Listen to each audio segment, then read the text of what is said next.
Mine of knowledge کے معزز سامعین السلام علیکم۔ آج کی اس ویڈیو میں ہم 850 سالہ پرانی پیش گوئیاں جو حضرت نعمت اللہ شاہ ولی رحمۃ اللہ علیہ سے ماخوذ ہیں ان کے بارے میں بتائیں گے، اور ان کی روشنی میں ہی بتائیں گے کہ کیا غزوہ ہند قریب ہے یا دور ہے۔ حضرت نعمت اللہ شاہ ولی رحمۃ اللہ علیہ کا تعلق ایران سے تھا۔ آپ نے 850 سال پہلے اپنے فارسی اشعار میں جو پیش گوئیاں کی حیرت انگیز طور پر وہ صحیح ثابت ہوتی آئی ہیں، جیسے ہندوستان پہ مغلوں کی حکومت، پھر انگریزوں کی حکومت اور قیام پاکستان، پھر بنگلہ دیش کا قیام اور آخر میں غزوہ ہند۔ آپ نے جو اشعار لکھے اس میں 2000 تھے، مگر ہندو سے متعلق اشعار ہم وہ بیان کریں گے جس میں کئی ہو بہو درست ثابت ہو چکے ہیں، اور غزوہ ہند سے متعلق فتح بھی انشاءاللہ درست ثابت ہوگی۔ آئیے دیکھتے ہیں۔ ماضی میں پوری ہونے والی آپ کے اشعار کی روشنی میں چند اہم پیشگوئیاں ہم بیان کریں گے۔ آپ کہتے ہیں میں سچ بتاتا ہوں، دنیا میں ایک بادشاہ پیدا ہوگا جس کا نام تیمور شاہ ہوگا اور وہ صاحب قرآن ہوگا۔ تاریخ جانتی ہے نعمت اللہ شاہ ولی نے یہ پیشگوئی 850 سال پہلے کی، اور پھر اہل دانش نے دیکھا کہ 1398 میں یعنی پیشگوئی کے 228 سال بعد تیمور شاہ نے ہندوستان پہ حملہ کیا اور محمد تغلق کو شکست دی اور اپنی بادشاہت قائم کی۔ دوسرے شعر میں آپ فرماتے ہیں اس کے بعد کابل کا بادشاہ بابر دہلی میں ہندوستان کی والی اور بادشاہ بنے گا۔ اہل دانش پڑھتا حیرت میں ہے کہ نعمت شاہ صاحب بابر کے ہندوستان پہ حملے کے 350 سال پہلے اسے اس کے نام سے جانتے تھے۔ اگلے شعر میں فرماتے ہیں پھر پروردگار ذوالجلال کی طرف سے بادشاہی ہمایوں کو ملے گی اور پھر افغانستان سے شیر خان ظاہر ہوگا۔ یہ پیشگوئی بھی منوعاً پوری ہو چکی اور دنیا نے دیکھا کہ شیر شوری نے ہمایوں کو ہندوستان چھوڑنے پہ مجبور کر دیا تھا۔ اگلے شعر میں آپ فرماتے ہیں ملک پنجاب کے دوران میں اسے شہرت ملے گی اور سکھوں کی قوم اس کی مرید ہو جائے گی، یعنی ایک ایسا شخص پیدا ہوگا جو اپنے مرید پیدا کرے گا سکھوں کی قوم سے۔ یہ پیشگوئی 1441 میں پوری ہوئی اور بابا گرو نانک پیدا ہوئے جو سکھوں کے پہلے گرو ہیں، جن کا انتقال 1538۔ آپ فرماتے ہیں سکھ قوم مسلمان قوم پر ظلم و ستم کرے گی اور اس سلسلہ 40 سال تک جاری رہے گا۔ اس کے بارے میں دیکھنا ہے کہ آیا یہ ان حالات میں یا پہلے کے حالات میں۔ پہلے کے حالات میں بھی مسلمانوں پہ ظلم و ستم ہوتا رہا ہے۔ انگریزوں کے دور میں سکھوں نے، اور خاص طور پہ پارٹیشن کے وقت یا قیام پاکستان کے وقت مسلمانوں پہ سکھوں نے بہت زیادہ ظلم کیا تھا۔ آپ فرماتے ہیں اس کے بعد عیسائی ملک ہندوستان پہ قبضہ کریں گے اور یہ قبضہ 100 سال تک جاری رہے گا۔ ہندوستان میں گوروں کی حکومت میں لارڈ کرزن جو ہندوستان کے وائسرائے تھے نے نعمت شاہ کی یہ پیشگوئی ہند میں بیان کرنا یہ کہہ کے ممنوع قرار دے دی تھی کہ یہ کیسے ہو سکتا ہے کہ برطانیہ ہندوستان پہ صرف 100 سال حکومت کرے، مگر تاریخ شاہد ہے کہ ہندوستان نے اس سے زیادہ حکومت نہیں کی۔ پھر انگریز ہندوستان کو خود ہی چھوڑ کے چلے جائیں گے، مگر اپنی چالاکی اور مکر سے لوگوں کے درمیان ایک جان لیوا جھگڑا چھوڑ جائیں گے۔ خطے کی موجودہ صورتحال کو دیکھتے ہوئے اہل دانش کا کہنا ہے کہ یہ جھگڑا کشمیر کی وجہ سے ہے، اور کشمیر کا جھگڑا ہی آج پاکستان اور انڈیا کے اندر مسلسل دشمنی اور عداوت کا سبب بنا ہوا ہے۔ آگے فرماتے ہیں ہندوستان جب 2 ٹکڑے ہوگا تو انسانوں کو بے دریغ قتل کیا جائے گا اور فتنہ اور فساد کی کوئی انتہا نہیں ہوگی۔ برصغیر پاک و ہند کے قیام پر، پاکستان کے قیام پر 2.5 ملین سے زیادہ لوگوں کا قتل ہوا اور کئی ملین لوگ اپنے گھروں کو چھوڑ کے ہجرت کرنے پر مجبور ہو گئے، لہٰذا یہ پیشگوئی بھی پوری ہو چکی ہے۔ پاکستان بننے کے بعد کی چند اہم پیشگوئیاں دیکھ لیتے ہیں۔ نعرہ اسلام 23 سال تک سربلند رہے گا پاکستان میں، یعنی کہ، اور پھر دوسری مرتبہ ان پر قہر نازل ہوگا، یعنی 23 سال بعد بنگلہ دیش بن جائے گا اور پاکستان 2 ٹکڑوں میں ہو جائے گا۔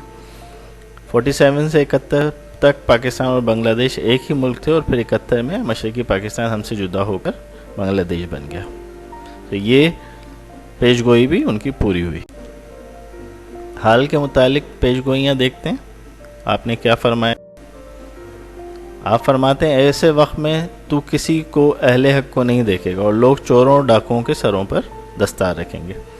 پاکستانی سیاستدان جنہوں نے اس ملک کو لوٹ کھایا، ہم دیکھتے ہیں لوگ ان کے سروں پر دستار سجاتے ہیں۔ قاضی جہالت کی مسنت پہ دیکھے گا اور بڑے بڑے علم والے لوگ بہانوں سے لوگوں سے رشوت لیں گے۔ یہ بیوروکریسی اور جوڈیشری کا حال کہ وہاں پہ رشوت عام ہوگی۔ جج کو اگر چند سکے چاندی مٹھی میں رشوت دے گا تو قاضی شکاری کتے کی طرح بہانے کرے گا۔ پاکستان کے موجودہ عدالتی نظام کو دیکھوں تو یہ پیشگوئی بھی سچ ثابت ہوتی ہے۔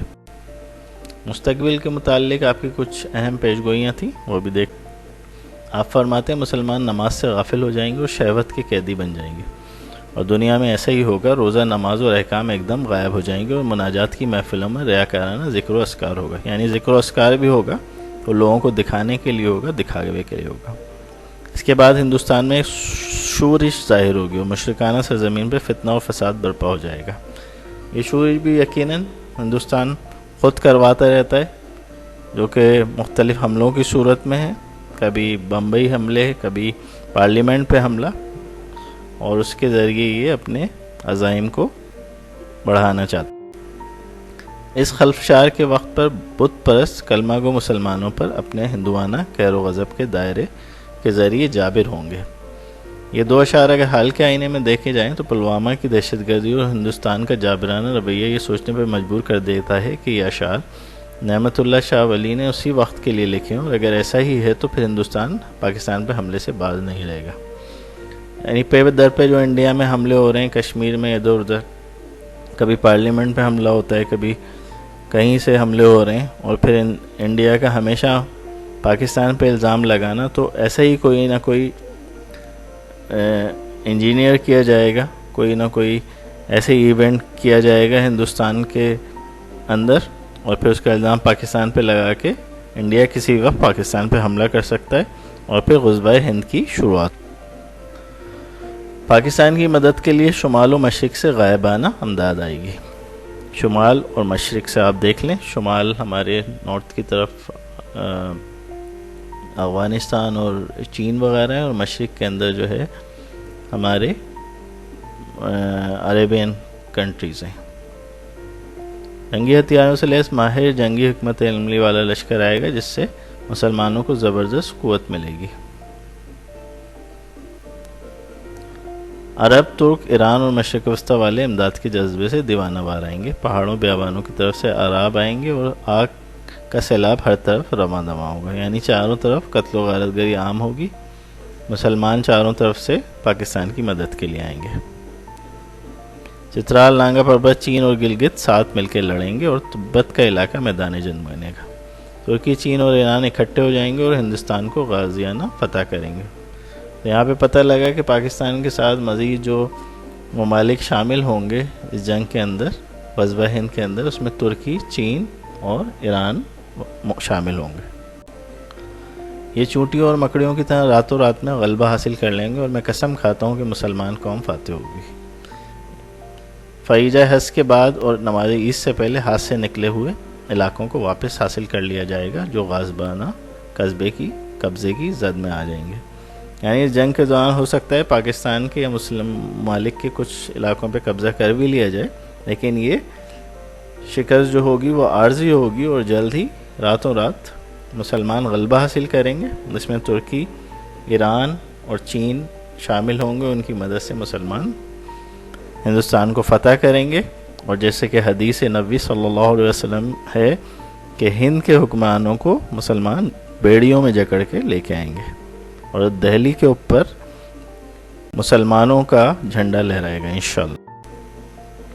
دریائے اٹک کا پانی 3 بار کافروں کے خون سے بھر کر جاری ہوگا.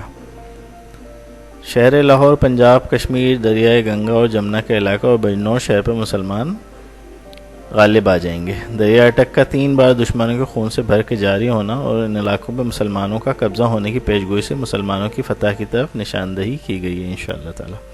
یعنی کافروں کا اس قدر قتل عام ہوگا کہ چاروں طرف ان کا خون کی ندیاں بہہ رہی ہوں گی، اور دریا اٹک جو ہے خون سے بھر چکا ہوگا، اور یہی مسلمانوں کی فتح کی عظیم نشانی ہوگی. اگر ہماری ویڈیو پسند آئے گی تو برائے مہربانی چینل کو سبسکرائب کر لیجیے اور بیل آئیکن کو کلک کر لیجیے. Thank you.